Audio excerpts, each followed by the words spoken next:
নিৰঞ্জন আপোনাৰ কাষলৈ আহিছো বেলতলাত কেনে ধৰণৰ পৰিবেশ আৰু তাত থকা লোকসকলে কেনে ধৰণৰ মন্তব্য প্ৰদান কৰিছে বা তেওঁলোকে অফিচ কাছাৰীলৈ ওলাই আহিছে কি মন্তব্য প্ৰদান কৰিছে পানী ফালি যাত্ৰা কৰিছে বুলি আমি পিছৰ ফালে আপোনাৰ পিছৰ ফালে দেখিবলৈ পাইছো সামগ্ৰিক দৃষ্টাংশ আপোনাৰ জৰিয়তে এনবি নিউজৰ দৰ্শকক দেখুৱাব বিচাৰিছো নিশ্চিতভাৱে সবিতা প্ৰথমে মই এটা কথা ক'ব লাগিব মহানগৰ এতিয়া মহাসাগৰ কোনো আহিছে খোজকাঢ়ি কোনো আহিছে খৰধৰকে কাৰণ মাত্ৰ এটাই কিয়নো মহানগৰীত এতিয়া কৃত্ৰিম বানপানী এই দৃশ্যাংশ হৈছে মহানগৰী বেলতলা ছাৰ্ভে সমগ্ৰ যদি ৰাজপথ পোনপটীয়াভাৱে যদি কৃষ্ণই দেখায় এই সমগ্ৰ পৰিৱেশ দেখিছে এই 5 কিলোমিটাৰ যি অতিক্ৰম কৰা এক দীঘলীয়া এক ৰাজপথ ইতিমধ্যে কৃত্ৰিম পানীৰে ভৰি পৰিছে আৰু বিশেষ দৃশ্যাংশ আমি দেখাবলৈ চেষ্টা কৰিছোঁ টেলিভিছনৰ দৰ্শকসকলক কিয়নো মহানগৰীত এজাক বৰষুণতে হৈ পৰে মহাসাগৰ আমি পোনপটীয়াভাৱে সম্প্ৰচাৰ দেখাবলৈ চেষ্টা কৰিছোঁ এই পৰিৱেশ পুনৰবাৰ জনাইছোঁ মহানগৰীৰ মাজমজিয়া ৰাজপথৰ পৰা এই দৃশ্যাংশ আমি দেখাবলৈ চেষ্টা কৰিছোঁ এই দৃশ্যাংশ বেলতলাস্থিত যি ছাৰ্ভে ৱায়াৰলেছৰ পৰিৱেশ আৰু এই পৰিৱেশ এতিয়া বৰ্তমান যদি সমগ্ৰ পৰিৱেশ আপুনি দেখিছে বা টেলিভিছনৰ দৰ্শকসকলে দেখিছে এইদৰে আচলতে বিকল হৈ পৰিছে যান বাহন কোনোৱে আহিছে পানীৰ মাজেৰে যান বাহন ঠেলি কোনোৱে আহিছে পদপথৰে ঠেলি কোনোৱে আহিছে পদপথৰ ওপৰেদি গতিকে এই দৃশ্যাংশৰ এটা কথা বুজিব পাৰি যে যি আচলতে কৃত্ৰিম বানৰ যি আচলতে প্ৰভাৱ এজাক বৰষুণ হোৱাৰ লগে লগে মহানগৰীত কৃত্ৰিম বান হৈ পৰে এই সমগ্ৰ পৰিৱেশ মই পুনৰ জনাইছোঁ পোনপটীয়াভাৱে দৃশ্যাংশ কৃষ্ণ দেখাবলৈ আহিছোঁ এইদৰে যান বাহন বিকল হৈ পৰিছে এইদৰে যি আচলতে স্কুলীয়া ছাত্ৰ ছাত্ৰী অহাৰ সময় হৈছে পুৱা যি 9 বজাৰ পৰিৱেশ এই দৃশ্যাংশ দেখাইছোঁ আচলতে ৰাজপথৰ মাজেৰে যদিও যান বাহন চলিছে পদপথৰ উপৰিও একে সমান্তৰালভাৱে যান বাহন চলি স্কুলীয়া ছাত্ৰ ছাত্ৰী অহাৰ সময় হৈ পৰিছে অভিভাৱকসমূহ আহিছে কৰ্মচাৰীসকল আহিছে মই কিছু কথা পাতিবলৈ ক'ম ছাত্ৰ ছাত্ৰী আহিছে কিছু যদি পোনপটীয়া কথা কি কম মানে চাওকচোন পানী কেনেকৈ হৈ আছে স্কুল যাবৰ কাৰণে কিমান অসুবিধা ফুটপাথেদি যাব লগীয়া হৈছে আমাৰ চৰকাৰে কি কৰি আছে বানপানীটো শেষে নহয় নলা এটা বনাই দিব লাগে নবনাই আৰু কি ক'ম আপোনাক আৰু সেইখিনিয়ে কথা ছাত্ৰ ছাত্ৰীসকলৰ বাবে কথা কি ক'বা মামাক কি ক'বা মামাক এইফালে দি দিয়ক মামাক কিবা এটা কয় আৰু গতিকে পোনে দেখাইছোঁ এইদৰে ছাত্ৰ ছাত্ৰীসকল আহিছে সবিতা আৰু ছাত্ৰ ছাত্ৰীসকল যেনি আহিছে এয়া ৰাজপথ নহয় এয়া পদপথ মই পুনৰ জনাইছোঁ এয়া পদপথৰ ওপৰেদি চলিছে যান বাহন কিয়নো মহানগৰীত বৰ্তমান কৃত্ৰিম বানপানী আমি পোনে আৰু কিছু দৃশ্যাংশ জনতাৰ কথা আমি মন্তব্য ল'বলৈ চেষ্টা কৰিম কিয়নো এই যি আচলতে মুখালধাৰা এজাক বৰষুণৰ ফলত হৈ পৰিছে যি সমগ্ৰ জলমগ্ন মহানগৰী পোনপটীয়াভাৱে আমি দেখাবলৈ চেষ্টা কৰিম অসম চৰকাৰে যদিও স্মাৰ্ট চিটি গঢ়াৰ লক্ষ্য উদ্দেশ্যৰে আচলতে যিমানখিনি চেষ্টা অব্যাহত ৰাখিছে তাৰ মাজত কিন্তু দেখা যায় যিহেতু সমাগত স্বাধীনতা দিৱস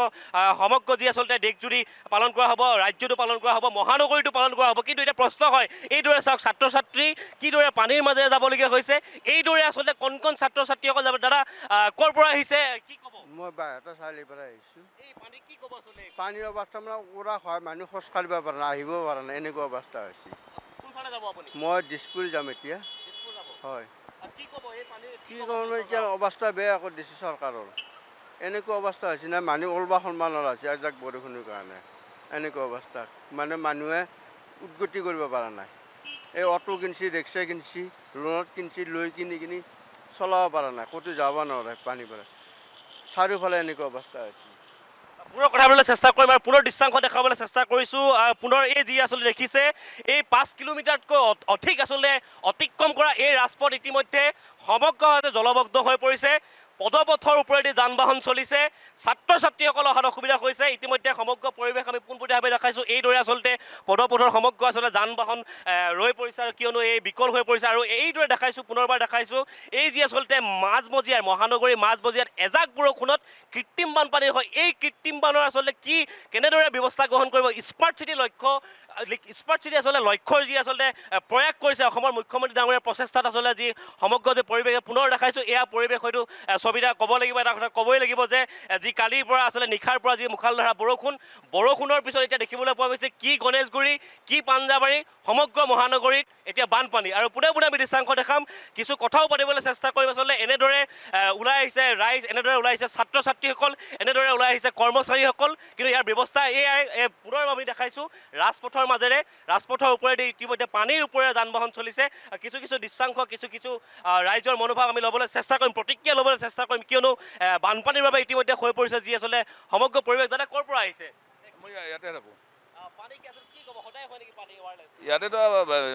নিংনি মুটিলে বানপানী হোৱা বুলি ক'ব পাৰি কি ক'ব আচলতে স্মাৰ্ট চিটি লক্ষ্য যি আচলতে এয়া বানপানী হ'লে কি ক'ব চৰকাৰক ইয়াত চৰকাৰৰ দোষ নাই আমাৰ ৰাজহুৱা মানুহৰো দোষ আছে কিছুমান নালাত ডাষ্টবিনৰ জাবৰ পেলাব লাগে কিন্তু ডাষ্টবিনত নেপেলাই ৰাস্তাত নালাত পেলাই দিয়ে সেই অনুযায়ী আমি দেখিছোঁ যে বহুত জেগাত দেখিছোঁ আমি গাড়ী চলোৱা মানুহ চব জেগাতে আপুনি জাবৰ ধৰি নালা ভৰ্তি হৈ যায় জাম হৈ যায় যাৰ কাৰণে পানী হৈ যায় হয় নিশ্চয়কৈ জনাইছোঁ যে একাংশৰ মতে আচলতে এই যি আচলতে জাবৰ জোঁথৰ নলা নৰ্দমাত পেলাইছে তাৰ কাৰণেও এই কৃত্ৰিম বানৰ ভয়াৱহতা ৰূপ লৈছে বুলি জানিবলৈ প্ৰকাশ কৰিছে আমি পুনৰ দৃশ্যাংশ দেখাবলৈ চেষ্টা কৰিম দেখিছে এইদৰে ৰাজপথৰ মাজত ইতিমধ্যে যি আচলতে মহাসাগৰ ৰূপ লৈছে আৰু নিশাৰ পৰা যি আচলতে মুখালধাৰা বৰষুণ আৰু মুখালধাৰা বৰষুণৰ বাবে ইতিমধ্যে ছবিটা সমগ্ৰ যি মহানগৰ ইতিমধ্যে হৈ পৰিছে জলমগ্ন হয় হয় এই মুহূৰ্তত আপোনাক ধন্যবাদ জ্ঞাপন কৰিছোঁ নিৰঞ্জন শইকীয়া আৰু এনেদৰে এতিয়া কৃত্ৰিম বানৰ ফলত মহানগৰীকে জমৰ যাতনা ভুগিব লগা হৈছে যি বৰষুণ মুখলধাৰ বৰষুণৰ পাছতে এতিয়া মহানগৰীৰ বহুকেইটা অঞ্চল যিহেতু পানীৰ কবলত পৰিছে আৰু কৃত্ৰিম বানৰ ফলত একাঠু পৰ্যন্ত পানীৰ মাজেৰে তেওঁলোকে কৰ্মস্থলীলৈ যাতায়াত কৰিব লগা হৈছে বিদ্যালয়লৈ যাব লগা হৈছে ভৰিৰ জোতা চেণ্ডেল হাতত লৈ তেওঁলোকে পানী ফালি খোজকাঢ়ি ওলাই আহিব লগা হৈছে বাসগৃহৰ পৰা যিহেতু জলবন্দী হৈ আছে গৃহবন্দী হৈ আছে এই সকলো আৰু এই যি আচলতে পানীৰ তলত ডুব যোৱাৰ সময়ত গুৱাহাটীৰ যিসমূহ ঠাই আছে বা অঞ্চল আছে সেইসমূহত আচলতে বান নিয়ন্ত্ৰণৰ ক্ষেত্ৰত গ্ৰহণ কৰা একাধিক পদক্ষেপৰ কথা কোৱা শাসকাধীন চৰকাৰখন তথা বিভাগীয় মন্ত্ৰীয়ে যেনেধৰণৰ ব্যৱস্থা গ্ৰহণ কৰিব লাগিছিল তেনেধৰণৰ ব্যৱস্থা গ্ৰহণ নকৰাৰ ফলতে কৃত্ৰিম মানে যে এতিয়া সকলো আচলতে যিসমূহ আঁচনি আছে সেই আঁচনিসমূহ ফুটুকাৰ ফেনত পৰিণত কৰিছে